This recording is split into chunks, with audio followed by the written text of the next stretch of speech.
त्वं परा प्रकृतिः साक्षात् ब्रह्मणः परमात्मनः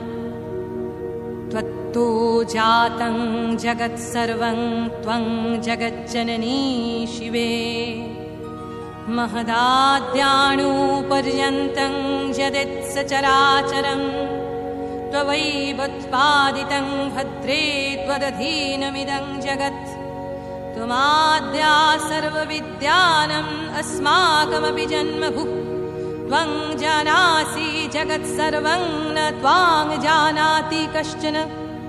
त्वं काली तारिणी दुर्गा षोडशी भुवनेश्वरी धूमावती त्वं बगला भैरवी छिन्नमस्तका त्वमन्नपूर्णा वाग्देवी त्वं देवी कमलालया सर्वशक्ति स्वरूपा त्वं सर्वदेवमयी तनु त्वमेव सूक्ष्मा स्थूला त्वं व्याक्तव्याक्तस्वरूपिणी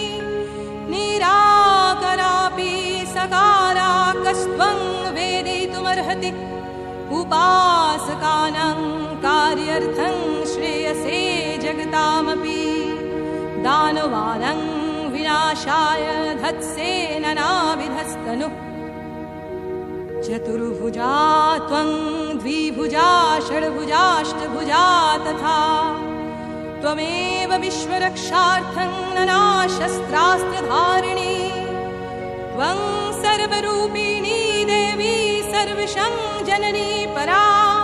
तुष्टायां त्वयि देवेशी सर्वशं तोषणं भवेत् सृष्टेरादौ त्वमेकासित् तमोरूपमगोचरं त्वत्तो जातं जगत्सर्वं परब्रह्म सृष्टिक्षया महत्तत्त्वादिभूतान्तं तया सृष्टमिदं जगत् निमित्तमात्रं तद्ब्रह्म सर्वकारणकारणं सद्रूपं सर्वतो व्यापी सर्वमावृत्य तिष्ठति सदैकरूपं चिन्मात्रं निर्लिप्तं सर्ववस्तुषु न करोति न चश्नाति न गच्छति न तिष्ठति सत्यं ज्ञानमानाद्यान्तम् अवाङ्मानसगोचरं तस्येच्छामात्रमालम्ब्य त्वं महायोगिनी परा करोषि पासि हंस्यन्ते जगदेतच्चराचरम् दबरूपं महाकालो जगत्संहरकरकः महासंहारसमये कालः सर्वं ग्रसिष्यति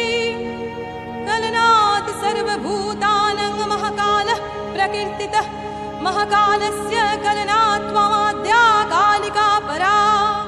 कालसङ्ग्रसनात् काली सर्वशा